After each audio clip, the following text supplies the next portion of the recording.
This sentence may sound simple, but it's not what you think, because it reveals a truth that quietly undoes everything you thought was real. Until you make the unconscious conscious, it will direct your life, and you will call it fate. Carl Jung said these words decades ago. They are not loud or dramatic. There are no complex theories or heavy philosophy packed into them, just one clear sentence. But for many people, hearing it for the first time feels like a soft explosion inside the mind. You read it, pause, and then something starts to shift. It's not just a quote, it's a mirror. And what it shows you isn't always easy to look at. This sentence can stop you in your tracks, because what it's really saying is, your life, the choices you make, the people you're drawn to, the fears that haunt you, the patterns you keep repeating, none of it is fully yours. At least not yet. You're being moved by something deep inside of you that you don't even know is there. You think you're in control. You think you're choosing. But underneath all of that is your unconscious mind, a part of you filled with old wounds, childhood stories, forgotten memories, beliefs you never questioned, and emotions you've pushed down for years. And unless you take the time to turn around and face it, it will keep writing your story for you. That's what makes this sentence so powerful. Not because it gives you an answer, but because it quietly asks you a terrifying question. What if I'm not fully awake? Not in a physical sense, but in how I live, how I love, how I react. What if my fear of rejection isn't just bad luck in relationships, but an old story I never healed from? What if the reason I chase success isn't because I want it, but because I'm terrified of not being enough? The unconscious is not evil or dangerous, but it is quiet. It hides in plain sight, in your habits, your preferences, your reactions, and even your dreams. And the moment you begin to notice it, life changes. Not all at once, but slowly, steadily, it begins to pull you out of the fog. You start asking better questions. You become more curious about your triggers, your decisions, your stuck places. Many people say a book changed their life. Others say it was a breakup or a loss or a spiritual awakening. But sometimes it's a single sentence, a quiet one that doesn't scream but whispers. And once you hear it, really hear it, you can't go back. You begin to see that the things you've called fate may just be patterns, that your pain isn't just bad luck, it's old energy asking to be seen. And suddenly, your life doesn't just happen to you, it starts to respond to you. This is the power of one sentence, and this is where the real story begins. See, if you ignore this truth, your life keeps repeating in painful loops, and you won't even know why. If you don't understand what that sentence is really saying, if you brush it off or forget it, your life keeps repeating. Over and over again, you fall into the same arguments. You end up in the same kinds of relationships. You set goals, but something always stops you before the finish line. You tell yourself it's just bad timing, bad luck, or that maybe you're just not meant for certain things. But none of that is true. You're not cursed. You're just unaware of what's driving you. The unconscious doesn't scream. It doesn't raise its hand and say, "Hey, I'm in control now." It acts like background music, always playing, even when you're not listening. It shows up in the way you respond to criticism, the way you avoid conflict, the way you stay in jobs or friendships that drain you. You think it's just your personality. You think it's just life being hard, but underneath those choices is something you haven't faced yet. And this is the danger. When you don't make the unconscious conscious, you end up calling your suffering fate. You begin to believe that nothing can change. You might say things like, "That's just the way I am," or "I guess love just isn't for me." But those aren't facts. They're defense mechanisms. They protect you from pain you haven't looked at. They keep you from going deeper, because deeper is where the real work begins. Carl Jung didn't say this to scare you. He said it to wake you up, to help you realize that you are more than your patterns, that your anxiety, your fear, your self-doubt, they didn't start with you. They come from places you can explore, understand, and heal. But only if you stop pretending they're random, because if you don't, if you ignore the sentence, or worse, misunderstand it, you stay trapped. You keep chasing goals that don't fulfill you. You keep trying to fix your outer world without ever touching the roots inside. And the worst part? You'll think it's just life, but it's not. It's your unconscious, holding the pen, writing chapters you never agreed to. Understanding this is the turning point. The moment you stop running on autopilot and start asking, What's really going on beneath the surface? That's when you begin to take your life back. Some ideas don't need to be long to change your life. Sometimes it's not the deep conversation, the long book, or the life-changing event. Sometimes it's a sentence, a quiet one that doesn't shout but cuts straight through everything you thought was true. Carl Jung's sentence, "Until you make the unconscious conscious, it will direct your life and you will call it fate," is one of those. It's short, but it lands like a secret that was hidden in plain sight. People don't forget this sentence, not because it's clever, but because it points at something you've felt your whole life but never had the words for. It gives shape to that question that's been whispering in the back of your mind. Why do I keep doing this? We like to think we're logical, that we make decisions based on what's best, what's right, what's clear. But much of what we do, who we love, what we fear, what we chase, comes from somewhere else, somewhere beneath.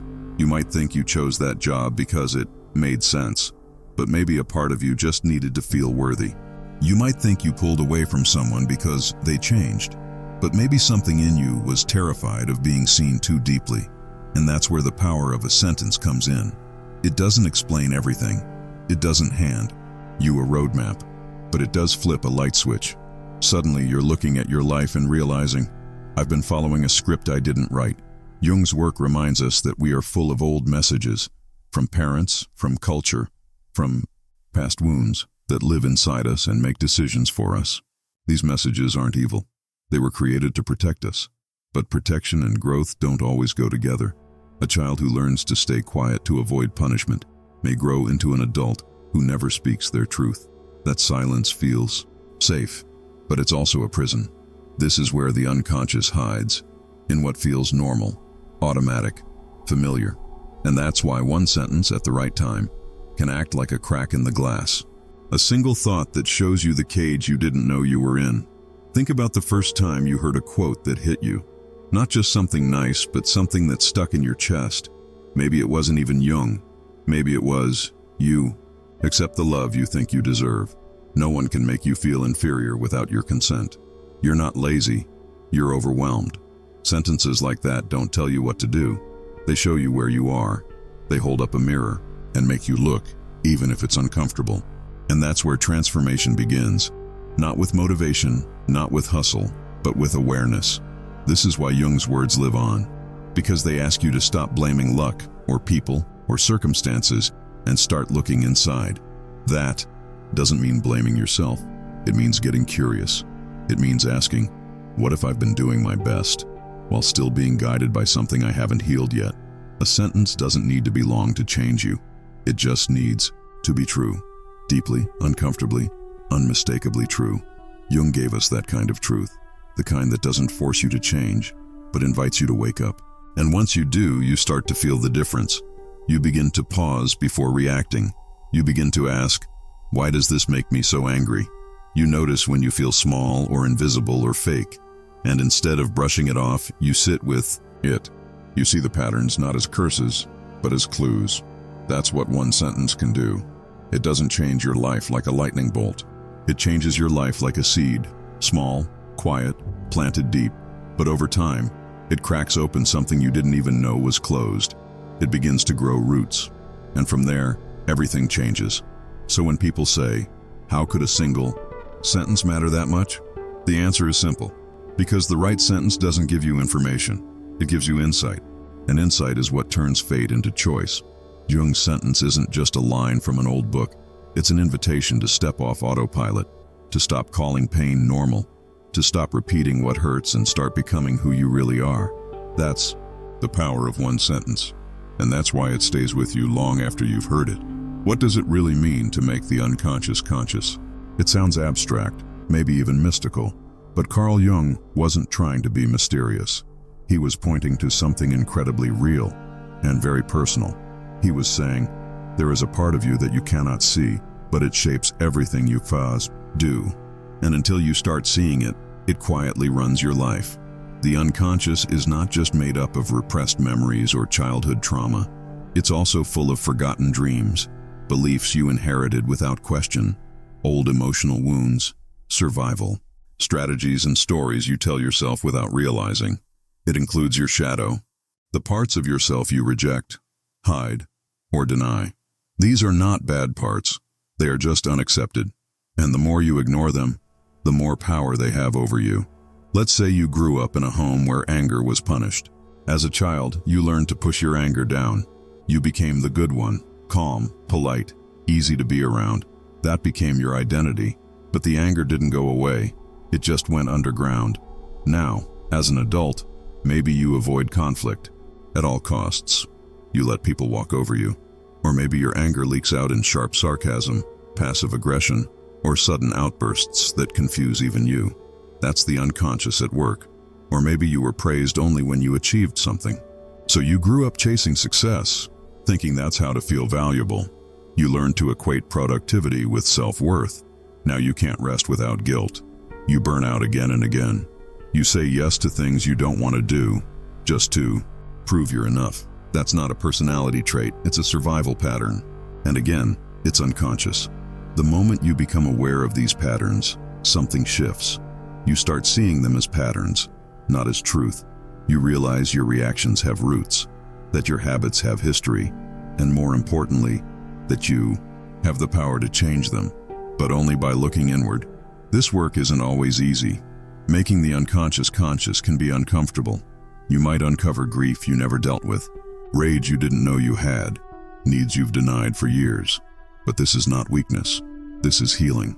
As Jung said, there is no coming to consciousness without pain, but the pain of awareness is very different from the pain of staying stuck. What most people do instead is project. That's another Jungian idea. Projection is when we take something from our unconscious, an insecurity, a fear, a desire, and place it onto someone else. For example, if you've never accepted your need for love, you might constantly accuse others of being too needy. Or if you've denied your own ambition, you might secretly resent successful people. Projection is how the unconscious protects itself from being seen, but the cost is high. It blocks real connection, real healing, and real growth. So how do you begin this work? How do you start making the unconscious conscious? Start with noticing. When something triggers you deeply, go there. Ask, why does this hurt so much?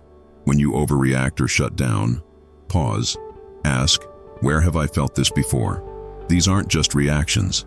They're signals, invitations to look inside. Dreams are another window into the unconscious. Jung believed they weren't just random images. They were messages from the parts of ourselves we don't usually hear. Pay attention to recurring symbols or strange moments that stay with you. They often point towards something important your waking self has ignored. Writing helps too. Journaling can act like a flashlight into your inner world.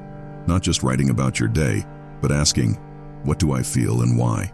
What do I avoid? What patterns do I keep seeing? The goal isn't to fix yourself, it's to know yourself. Therapy or shadow work can go even deeper. Not all therapy is Jungian, but any space that helps you explore your inner world can support this process. The key is honest reflection, not judgment, not performance, but truth. And here's what's most important. This work is not about becoming perfect. It's about becoming whole. Jung said we don't become enlightened by imagining light, but by making the darkness conscious. That means accepting all of you, not just the parts that look good on the outside, but the parts you were taught to hide.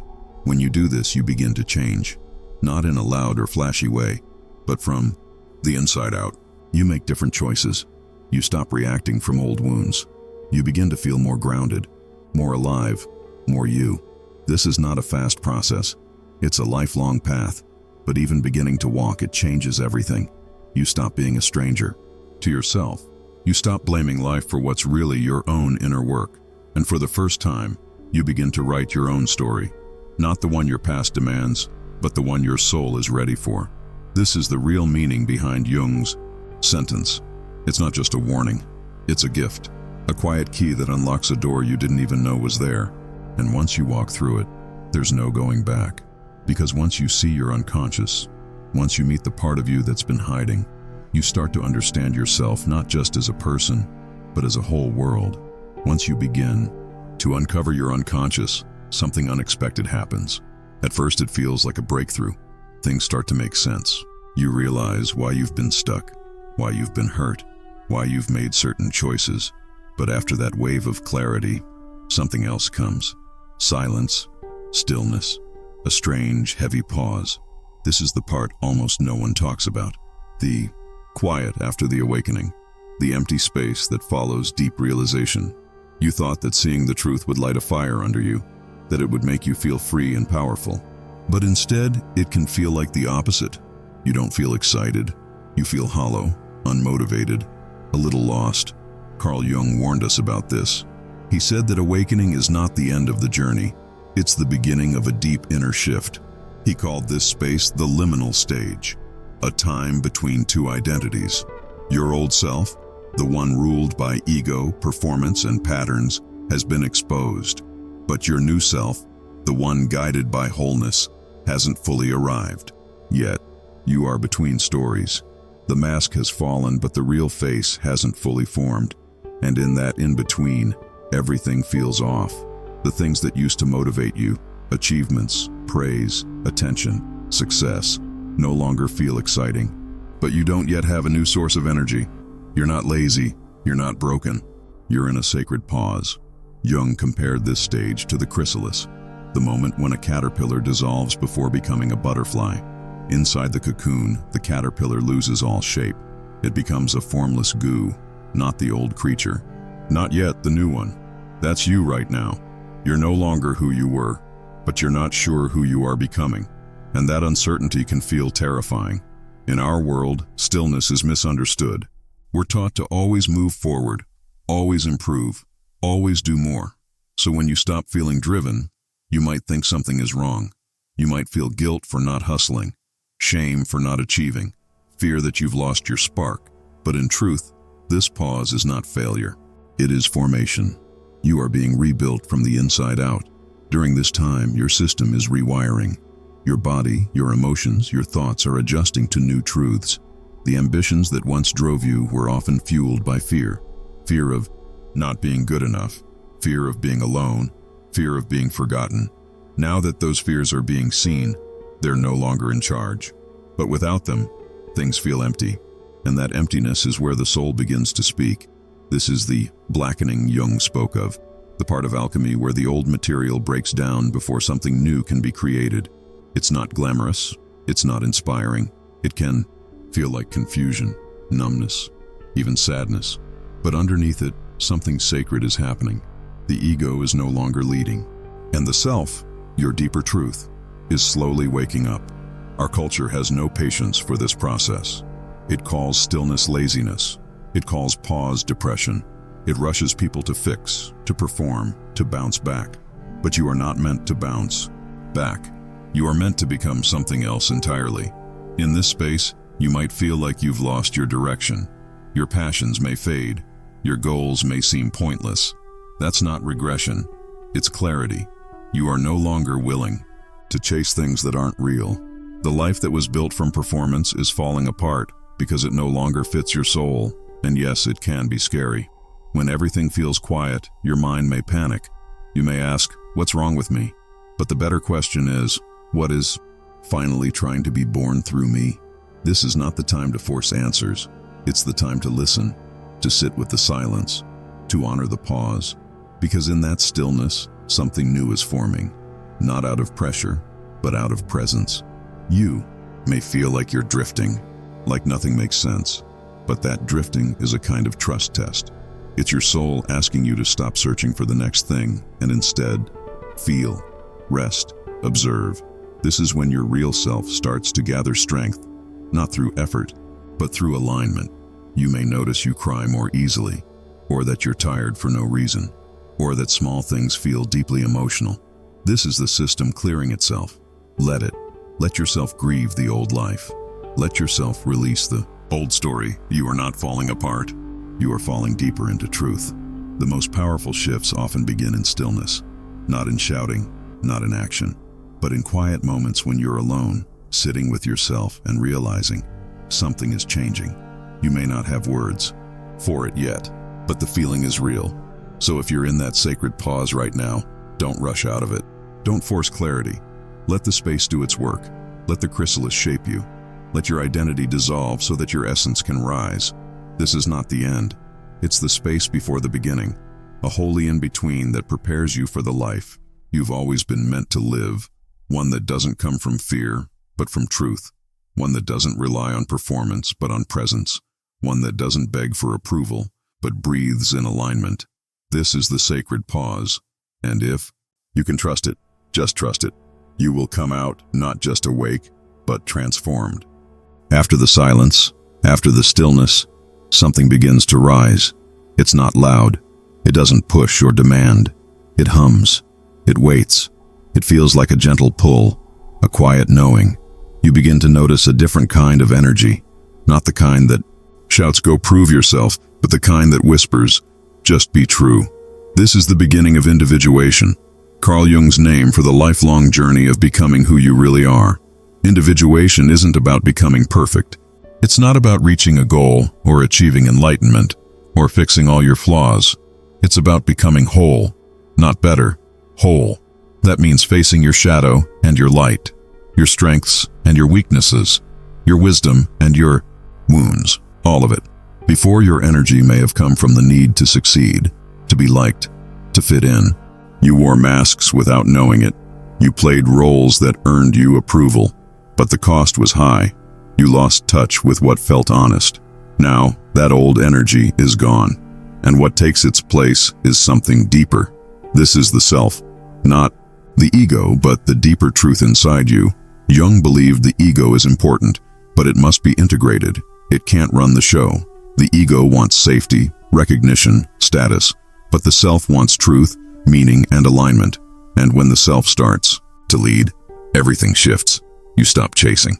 You start listening. You no longer move because you have to. You move because something inside says yes. You're no longer pulled by fear of being left behind. You're guided by a quiet compass that points inward, not outward. Motivation, as you once knew it, changes. The fire that used to burn from stress and urgency fades. In its place comes a steady warmth. Not adrenaline, not panic, just presence. You do things not to impress others, but to express who you are. You create, speak, work, rest, not for performance, but from alignment. You may find that things that once excited you now feel empty. That's not because you're lazy. It's because those things were powered by an old self, a version of you that no longer fits. The vision board, the 5-year plan, the hustle mindset. If they were built from fear or the need to prove something, they will fall away. That's not failure. That's transformation. As you walk this path, you'll feel more peaceful. Not always happy, but more grounded. You begin to trust your gut. You notice when something feels forced. You notice when something feels fake. And you stop apologizing for choosing what feels right. Relationships change too. You stop performing. You speak more honestly. You say no more often, not to hurt others, but to stay true to yourself. You begin to choose people who feel safe, not just exciting. You choose connection over chaos, peace over drama. Work changes. You may no longer be driven by titles or praise. You want your energy to go somewhere real. You want what you do to match who you are. And if it doesn't, you start asking hard questions. Not because you're ungrateful, but because you're growing. This is what Jung meant by individuation. A life where you are not led by what the world expects, but by what your soul knows. And it doesn't mean you'll never struggle again. Fatigue, doubt, fear, they still come. But now you meet them differently. You don't run, you don't collapse. You stay with them. You listen, you learn. You begin to see life itself as a dialogue, not a battle, not a performance, but a conversation between your inner truth and the world around you. You stop trying to dominate life. You start partnering with it. This is what a self-led life feels like. You rest without guilt. You create without pressure. You act from love, not lack. You no longer need to be everything to everyone. You just need to be yourself, fully, honestly, without apology. And here's what's beautiful. This kind of motivation lasts. It doesn't burn out. It doesn't leave you drained. It renews itself, because it comes from within. When your actions are aligned with your truth, life becomes sustainable. You're not fighting yourself. You're not faking anything. You're not carrying the weight of a false self. You're moving in harmony with who you've always been beneath the masks. Jung called this the symbolic life, a life not ruled by ego or by the empty noise of the outside world, but guided by the soul. It's not always flashy. It often looks ordinary, but it feels right. That's the gift of individuation. That's the reward for sitting through the silence. You emerge, not as someone new, but as someone real. And you begin to live not because you're running from something, but because something true is calling you forward. This is what happens when the unconscious becomes conscious. You don't just wake up, you become whole. And from that wholeness, everything changes. If you've made it this far, something inside you is already shifting. You've felt the quiet pull, the strange pause, the sense that your old life doesn't quite fit anymore. Maybe you've stood in that stillness, unsure of who you are now, but certain you can't go back. That is not a mistake. That is not a breakdown. That is the sacred beginning of becoming real. The sentence that brought you here, until you make the unconscious conscious, it will direct your life and you will call it fate, is not just a quote. It's a key. It opens a door most people are too afraid to enter. But you're here. You've opened it. And that means you've already begun the journey. This path doesn't come with a clear map. There will be